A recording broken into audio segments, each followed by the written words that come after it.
Imagine a forest that lights its lanterns only when someone is too exhausted to keep going. Tonight that someone is you. Follow the lights to a crooked blue door and a quiet stranger with the kettle already boiling, ready to keep watch while you finally sleep. You're already here. You're standing at the edge of the lantern forest, where the last of the ordinary world slips quietly behind you, and the first soft lights of something gentler begin to appear between the trees. The air is cool enough that each breath leaves a small cloud, and somewhere far away the world is still bright and busy, but it feels impossibly distant now. Nothing in this forest wishes you harm. You can feel that before you even take a step. The branches overhead lean together like a roof, a vaulted ceiling of pine. The quiet doesn't press on your ears, it cushions them, like a thick blanket made of sound. Ahead of you, along the curve of the path, a single lantern glows. Its light is not sharp or glaring. It's a soft, honey-colored brightness held inside a glass box on a weathered wooden post. The glass is fogged at the corners by the cool air, traced with faint frost lines. Inside, a small flame leans gently this way and that, as if listening to the forest and breathing in time with it. Every lantern means someone arrived safely here before you. Your fingers brush the rough bark of a nearby trunk, just to feel something solid, and then you step toward the light. The earth gives a muffled crunch under your shoes. Pine needles shift and break softly. Above you, the branches whisper, shaking off a few leftover drops of rain that land on your sleeve. You pause in the pool of light around the lantern. It isn't truly warm, but it looks like warmth, a small circle of gold on the ground, the lower part of the post and the air around it tinted softly. The flame isn't frantic. It doesn't spit or flare. It burns with a patient steadiness, swaying slightly when a breeze passes and then finding its balance again. Up close you see where the lantern has been mended. One corner of the glass bears a tiny chip, smoothed and wrapped in copper. The little door where the wick is adjusted has been opened and closed so many times that the metal shines from hands. Someone comes here. Someone checks the oil, the glass, the wick. Someone keeps this flame alive. You lift your eyes and notice another lantern ahead. This one is smaller, its panes etched with faint frost-like ferns. It hangs from a curved iron arm, swaying almost imperceptibly. Between the first and second lantern the path is dim, but no longer dark. You can see enough to walk without fear of stumbling, like someone has underlined the way for you. Somewhere deeper in the pines an owl hoots softly. It's not a sharp, urgent call, but a lazy, questioning sound, as if the owl is half asleep and only half curious about you. You take 3 quiet steps toward the next lantern. With each step, the smell of resin and damp earth grows clearer, and your shoulders begin to slide down from around your ears. You pause again in its light.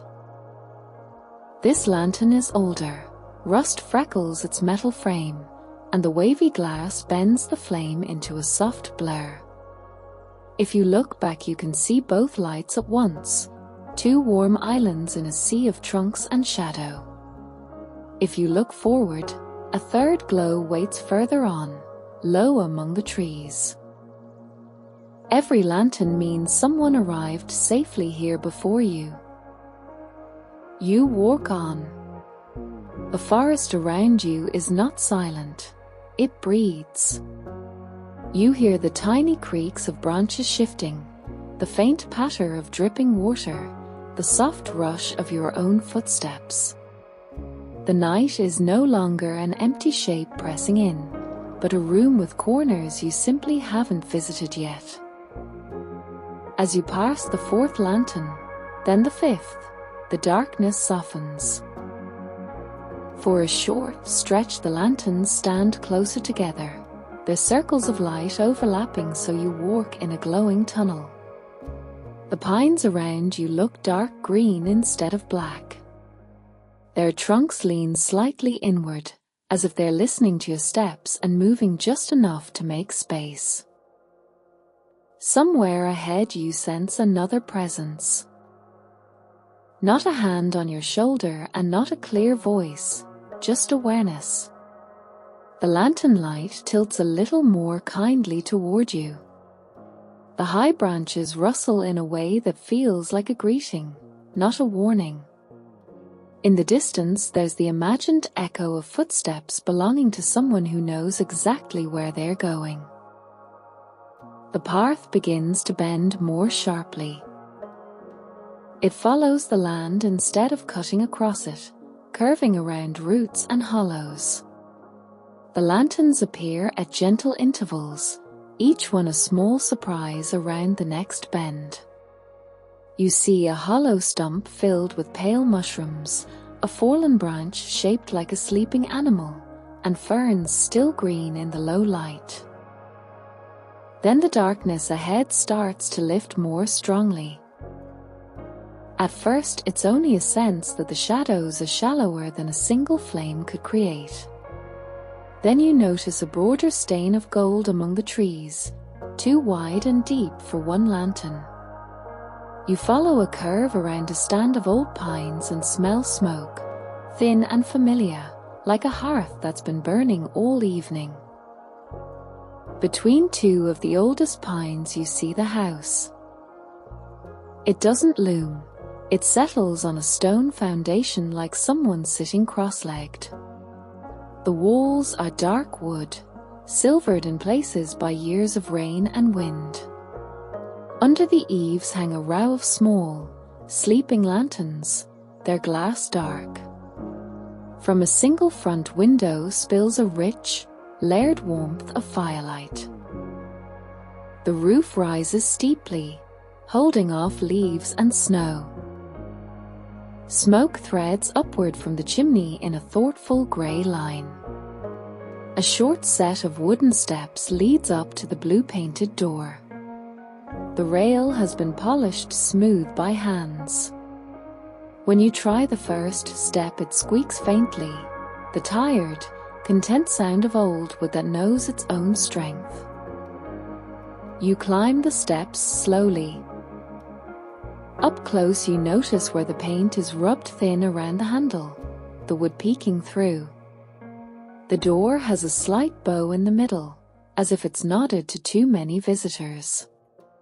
Above the frame hangs a small metal bell on a loop of twine, its surface scuffed where it's brushed the wood. You wrap your fingers around the handle. For a moment you simply stand there, feeling the cool metal under your skin, hearing the muted crackle of fire from inside. Somewhere beyond the door something shifts, a chair scraping softly, the chink of ceramic on wood, as though someone has just put a cup down and turned toward you. You press the handle down and push. The latch gives with a small click, and the bell rings once, clear and bright. The note doesn't echo far. It settles in the air like a bird folding its wings. Before you can step back, the door opens from within, widening with a creak that sounds more like a sigh of relief than a complaint. Warm air touches your face. It smells of tea and faint honey, with a thread of melted wax. In the doorway stands the one who keeps the lights. They aren't tall or imposing. Wrapped in a thick cardigan the color of old moss, they look like a winter coat hung by a fire. Soft, practical, familiar. Their hair has drifted into the gentle grey of driftwood. Loose strands curl around their face. Their eyes hold the same kind of light as the lanterns, warm, steady, patient. You look tired, they say, voice low and kind. There's no surprise, no judgment, only recognition. Lanterns always lead tired people here. Something in your chest loosens. It's like a tight knot soaking in warm water. The keeper steps aside, opening the door wider with their shoulder. The room behind them is small and full of softness. Wooden floor, unfussy rugs, shelves crowded with objects that look picked up and kept rather than bought. Come in, they say simply. Night makes everything heavier. No sense carrying all of that on your feet as well. The door shuts behind you without a slam, the bell giving one last tiny tremor. A forest's breath stays outside, but you don't feel shut away from it, only wrapped in another layer. Inside, the scents deepen. Tea, herbs, wood smoke, the faint old paper dust of books and the metallic whisper of oil on metal all weave together. You can leave your coat there, the keeper suggests, nodding to a row of hooks. Coats of different sizes hang there already, some worn, some newer, waiting without hurry. They all find their owners again in the morning, they add. Somehow, the forest remembers. You shrug off your coat, or the idea of it, and hang it beside the others. It feels like slipping out of a layer of noise. Come, the keeper says, turning toward the glow. The kettle has been waiting for you longer than I have. The main room is shaped around the fireplace. The hearth is deep and alive, logs arranged with unconscious skill. Flames curl lazily around the wood, gold and orange and ember red, illuminating the stone hearth, a rocking chair, a woven rug, a box of kindling. Light spills across the room, painting soft shadows on table and shelves. On the low table sits a wide teapot. Its surface is speckled cream, scattered with tiny dark flecks like seeds. 3 mismatched cups wait nearby on simple wooden coasters. Steam rises in slow spirals from the spout, carrying the scent of herbs and a hint of citrus. The kettle over the coals hums quietly, a low metal sigh. The keeper moves with practiced ease. They take down 2 jars from a shelf. When they open the first, lavender breathes into the room. The second adds mint, cool and green beneath the warmth. You arrived on a good night, they say. This blend is for people whose thoughts refuse to stand in a straight line all day. Tea streams into your cup. A thin amber line deepens as the cup fills. The sound of liquid on ceramic is small but rich, a soft patter followed by a hollow echo. When the keeper sets the pot down again, the wood receives it with a gentle thud. Hands, they remind you. It helps to hold something warm. You wrap your fingers around the cup. Heat presses gently into your palms, not enough to sting, just enough to remind your skin that there are kinder sensations than fatigue. The glaze is smooth under your fingertips, except for a tiny chip near the base where bare clay shows. Imperfect, but in a way that makes it feel more real. The tea smells like late summer fields. A memory of dry grasses and distant flowers, layered with the first cool evening of autumn. You don't have to talk, the keeper says, settling onto a low stool. Most people who find the forest have already said too much today. They cradle their own cup and nod toward the fire. Just listen, they suggest. Let the night do the speaking for a while. Behind them, a shelf draws your eye. It is filled end to end with lanterns, neat squares of glass and metal, ornate cages of ironwork, squat tins punched with clumsy stars, delicate frames whose paint has faded to ghosts of color. Some lanterns burn, others rest. Here and there a flame glows like a small heart, steady and intent. Others stand dark but prepared, wicks trimmed, oil refreshed, little doors slightly open as if waiting for a spark. They sit together in a muddled order, a family of lights poised between journeys. A forest doesn't speak the way we do, the keeper says. It doesn't think in sentences, but in pathways. In roots, wind, and light. They sip their tea, then set the cup down with a soft clink. When someone is too tired to think clearly, the forest notices. When a heart is full of noise and wandering under these branches, the pines whisper. One lantern wakes up, and they continue. No thunder. No bright flash. Just a small flame, right where it's needed most, a little light lit brighter for one tired traveler. They gesture loosely toward the shelf and toward the unseen trees beyond the walls. Each lantern, you realize, is not just an object, but a memory of a night. Every lantern remembers a traveler, the keeper says. That's why I keep them burning, when I can. So their journeys don't disappear completely. The fire cracks softly, a handful of sparks rising and vanishing.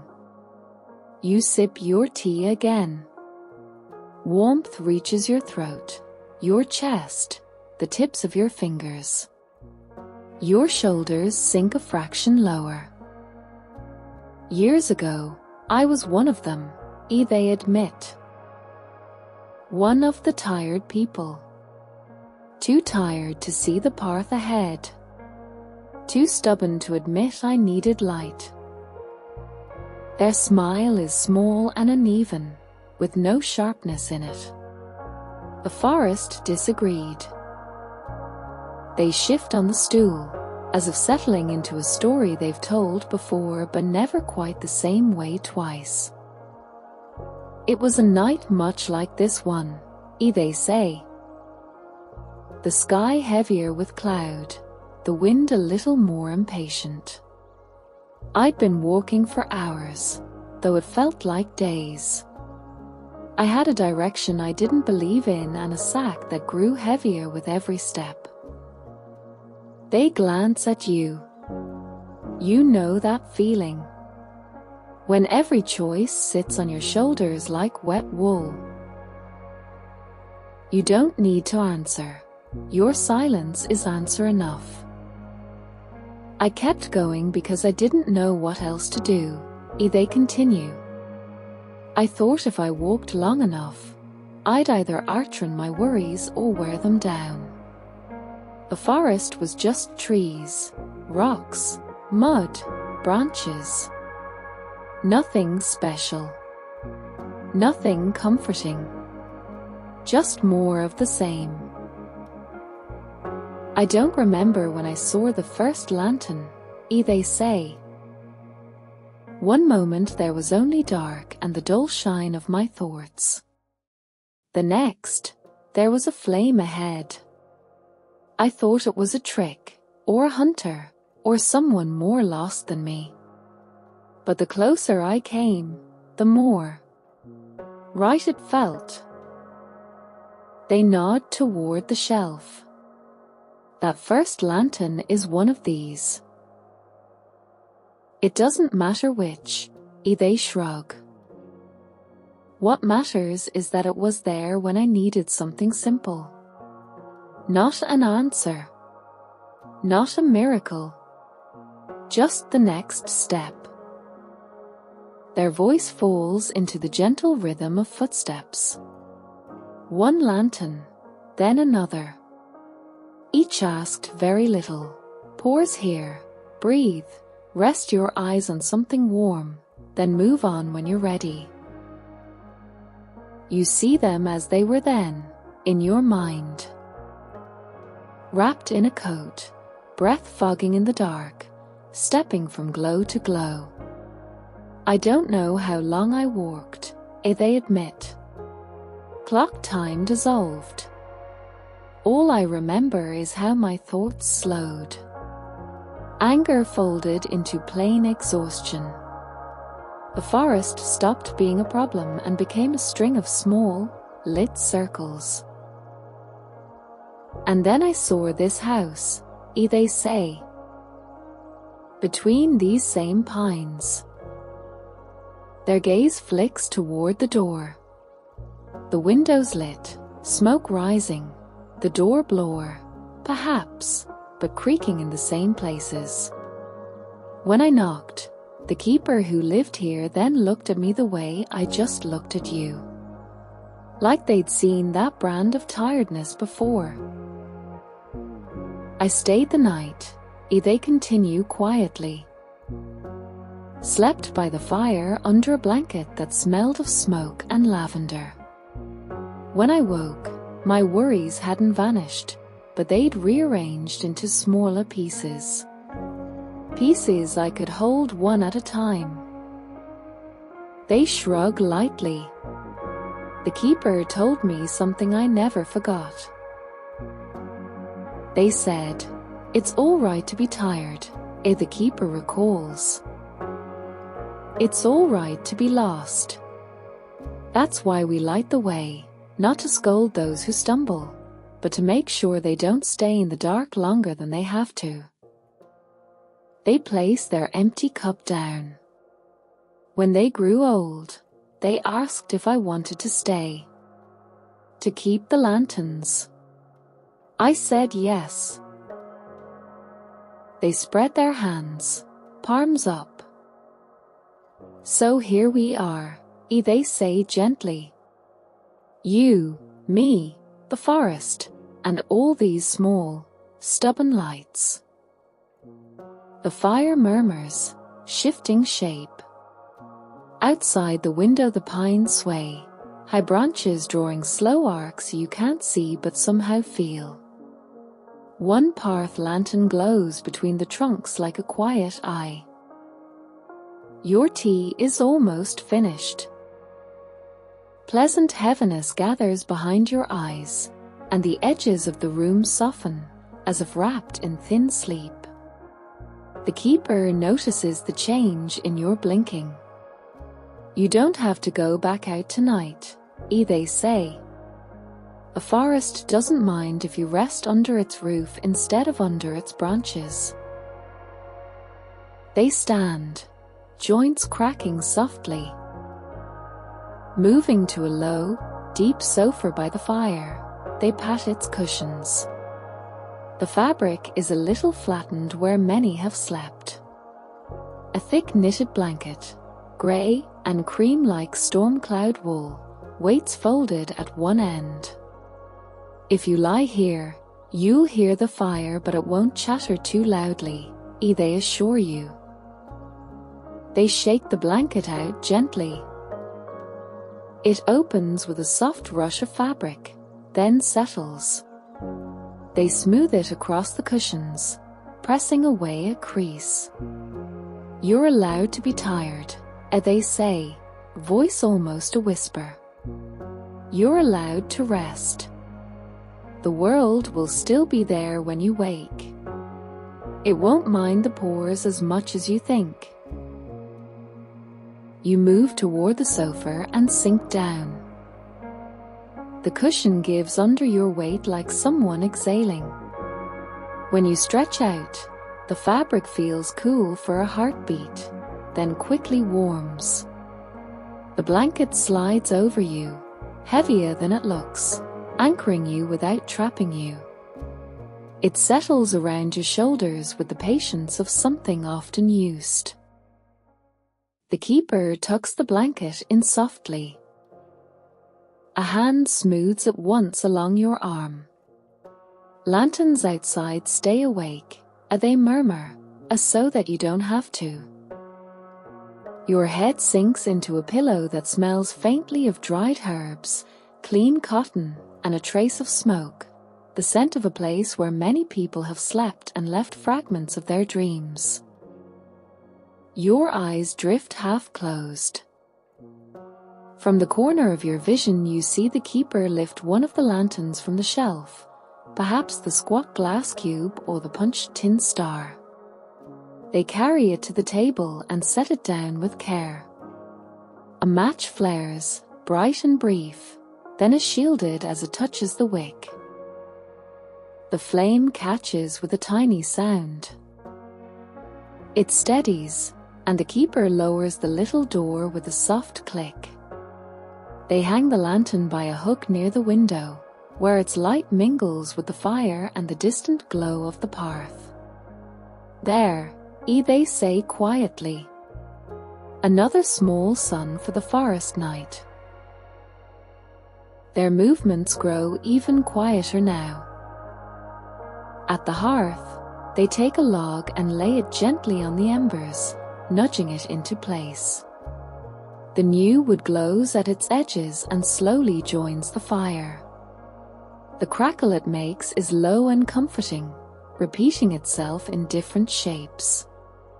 The room brightens by a shade, then settles again.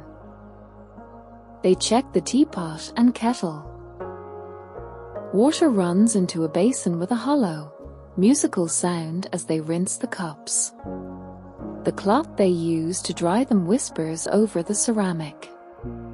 Tools go back into a wooden box with a muted clink. Nothing is rushed. Each small task is simply done and put away, as if the house itself is ready to sleep. Your body grows heavier in the best way. Each breath lengthens, and a soft weight settles along your limbs. Thoughts that earlier spun in tight circles now drift like leaves on a slow river, touching worries and memories lightly and then sliding away. The room feels both smaller and endless, like the inside of a shell. Lanterns always lead tired people here, the keeper says again. Their voice is barely above the fire's murmur as they tidy the last things. It's a promise the forest keeps better than any of us. They come back to the sofa for a moment, checking that the blanket still covers you, tucking the corner near your feet more snugly. If you're lost again someday, they add softly. The forest will remember you. The pines will whisper. Another lantern will wake. You don't have to remember the whole way. You only have to notice the light when it appears.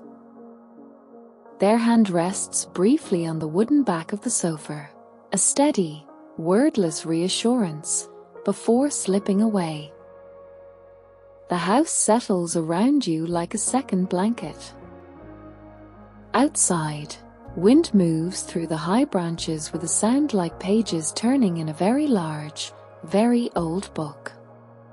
The lantern by the window glows steadily, its flame drawing faint patterns on the floorboards when it shifts. One lantern on the shelf gives a tiny cooling clink. Inside, the fire offers a last lazy crackle. Warmth washes over your face and hands, over the bit of your cheek not covered by the blanket. Far away, or very close. You hear the bell above the door ring once, softly, as if another traveler somewhere has just stepped inside, guided by a light you do not yet know. Your eyes close fully. The forest breathes out. Somewhere between the pines, lanterns keep their patient, golden watch. You are allowed to let go of this night. You can rest now.